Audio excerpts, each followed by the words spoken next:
Hey, welcome on in, you rascals. Tobin here with you, and thanks for checking out the channel. I hope you're doing well out there. If you guys could subscribe, that'd be great. Hit that like button, comment, the old YouTube trio. You know, everybody asks for it.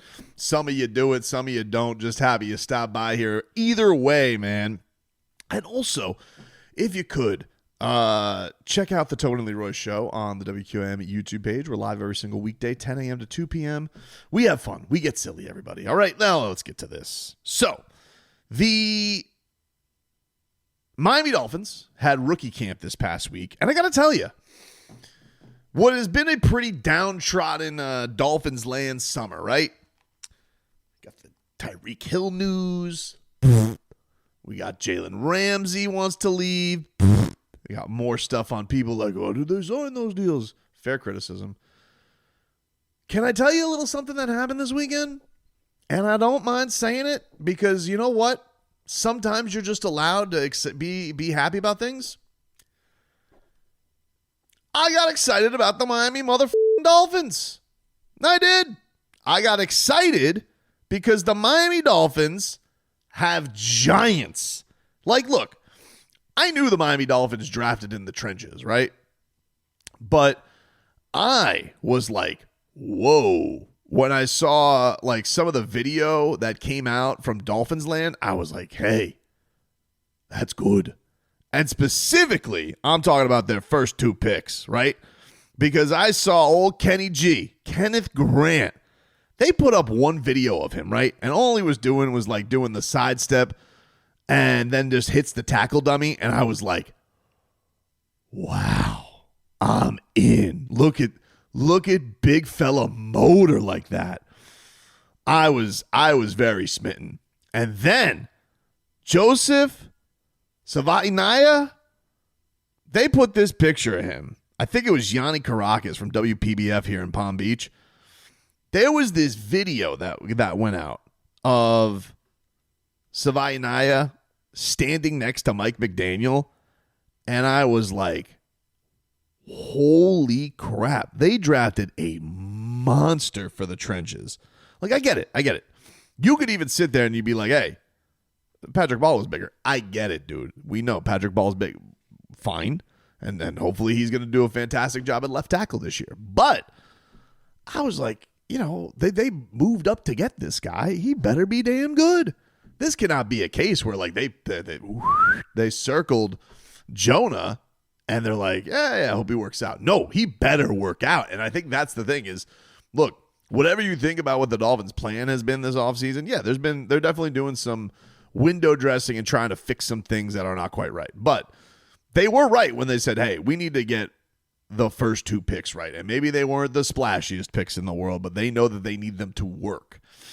And I don't know, man. I saw that one video of Kenneth Grant, and I saw that one photo of Jonah Savaiinaia next to Mike McDaniel, and I was like, holy crap. That guy's big. He is quite large, and the Miami Dolphins, they may have fortified the trenches on both sides. On both sides.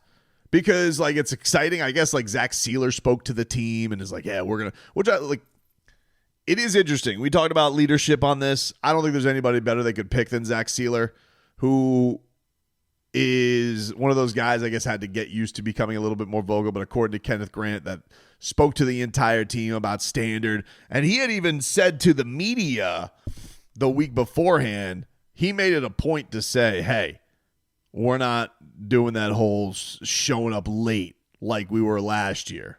Absolutely. I know something that I know we're going to make sure of, and from day one in the D-line room and hope and the defense in general, and obviously offense and the whole team. But the big thing is, hey, if we're going to be here, we're going to be here. We're going to be on time. We're going to be ready to work, and we're going to set the tone. Just ready to roll every day, and just not just kind of halfway going through things. Trying to do things this year and trying to really kind of get the ultimate goal. Like that. I love Zack Kizer, captain last year, but I don't know if there's anybody. You talk about, had to become more vocal after Christian Wilkins left. You talk about having to learn from Calais Campbell. Because mind you, this guy was like almost at one point was a journeyman. Like, who's this guy going to be? Who's Zack Kizer? How do you say his name? Now everybody knows sealer it on up. But now it seems like he's really stepping into the shoes of being the leader of the team. It's not, the voice of the team is not Jalen Ramsey. It's not Tyreek Hill right now. Right now it is Zach Sealer who is bringing that to the table. And I thought it was interesting that the rookie first-round pick made it known. Yeah, he spoke to everybody. He let everybody know what the deal is. And quite frankly, he's a grizzly bear in aqua and orange, and I don't know if I necessarily would want to be tardy on his watch. He in a lot of ways looks like a sheriff. I mean, like I've seen him wear the cowboy hat, and Zach Sealer very much looks like a sheriff. So do with that what you will. But for me, I was excited when I heard this from Kenneth Grant, because Kenneth Grant, he said the thing, and I'm not gonna lie, it was a little goosies, because he's like, I'm a culture changer. I was like, oh. There's always pressure and things like that, but I think me personally, I'm a culture changer.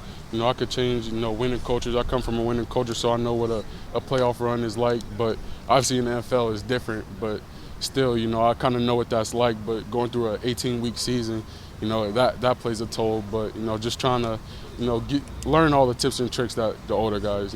That is one of those things that is interesting, and I do think that I don't know if it's on purpose, but it does seem like a bit of a theme from Chris Greer, especially when it comes to drafting in the first round. Now, obviously, these teams are going to have good players. That's natural that the best teams in college are going to have the best players. But he does seem to take an affinity to guys who have been part of championship teams. Did this with Wilkins, even did this with Minka Fitzpatrick, did it with Tua, Jalen Waddle. These have all been very highly pressured good teams, and now takes, of course, Kenneth Grant, who was part of a champion with the Michigan Wolverines, cheating as they may be, Leroy, cheating as they may be.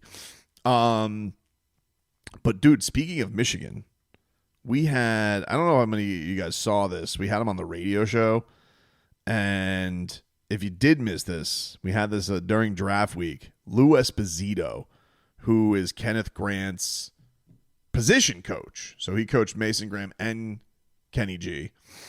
And he gave a goosey story just about like they were like trying to, Michigan goes live every single week, I think on Tuesday, he said.